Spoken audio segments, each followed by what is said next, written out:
Good morning.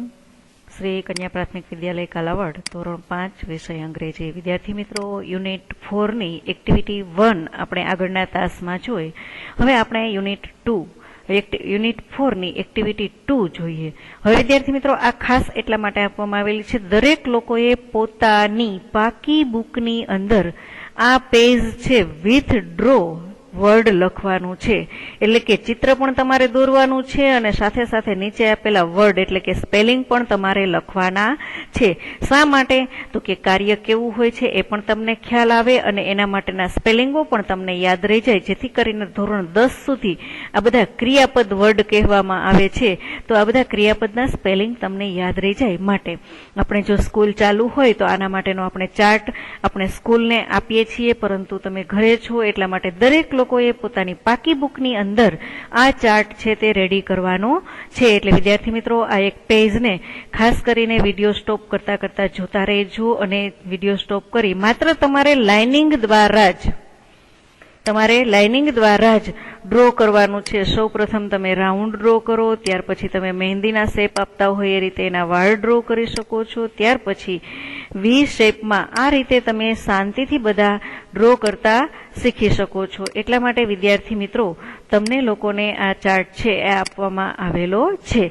તો આ ચિત્ર આપણને શું સૂચવે છે અને આ એટલા માટે શીખવું જરૂરી છે કે ઘણી વખત રોડ ઉપર ચાલ્યા જતા હોય ત્યારે તમને ટ્રાફિક સિગ્નલ આપેલા હોય તો ઘણી વખત આમાંથી પણ તમને કોઈ સંકેતો મદદરૂપ થાય કે આવું ચિહ્ન શા માટે મૂકેલું છે, તો તમે ચિત્ર જોઈને નક્કી કરી શકો કે આ ચિત્ર આવું આપણને મનાઈ સૂચવે છે.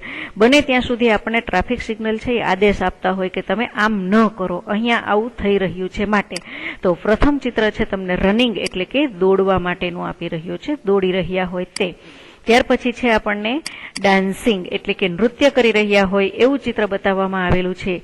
પ્લેઇંગ ક્રિકેટ એટલે ક્રિકેટ રમી રહ્યા હોય તો એના માટેનું ચિત્ર આપણે કેવી રીતે બતાવી શકીએ. જો ક્યાંય પણ ક્રિકેટનું મેદાન હોય તો આ રીતે પણ ડ્રો છે આપણને રોડ ઉપર બતાવવામાં આવેલું હોય છે. રીડિંગ, જો ક્યાંય પુસ્તકાલય હોય તો પણ રીડિંગ માટેનું રોડના ટ્રાફિક સિગ્નલમાં ક્યાં પણ ચિત્ર છે મૂકેલું હશે. એટલે વિદ્યાર્થી મિત્રો, ખાસ આગ્રહ છે મારો, પાકી બુકની અંદર બધા ચિત્રો તમારે આવડે એવા ડ્રો કરવાના છે, કોઈ બીજા વ્યક્તિ પાસે ડ્રો કરાવવાના નથી. ત્યાર પછી છે જમ્પિંગ એટલે કે કૂદકો મારવો, ઈટિંગ લંચ નાસ્તો કરવો, બાથિંગ નહાવું, વોશિંગ કપડાં ધોવા અથવા તો વાસણ ધોવા. ત્યાર પછી છે આપણા રોજિંદા કાર્યો જ બતાવવામાં આવેલા છે. કુકિંગ એટલે કે રસોઈ કરવી, રાઇટિંગ અ લેટર પત્ર લખવો, સ્કીપિંગ દોરડા કૂદવા, સ્લીપિંગ ઊંઘી જવું. ત્યાર પછી છે રાઇડિંગ એટલે કે સવારી કરવી.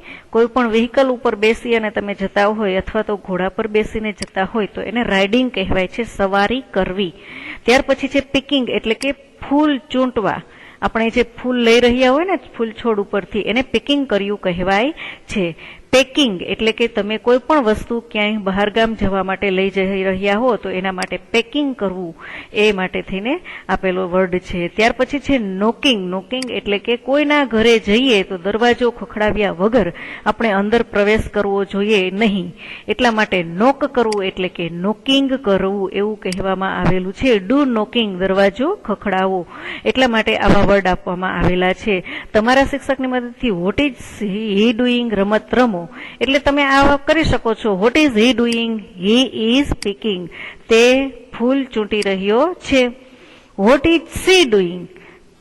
તો સી ઇઝ નોકિંગ, તેણી દરવાજો ખટખટાવી રહી છે. આવા સેન્ટેન્સો છે આપણે બનાવી શકીએ છીએ.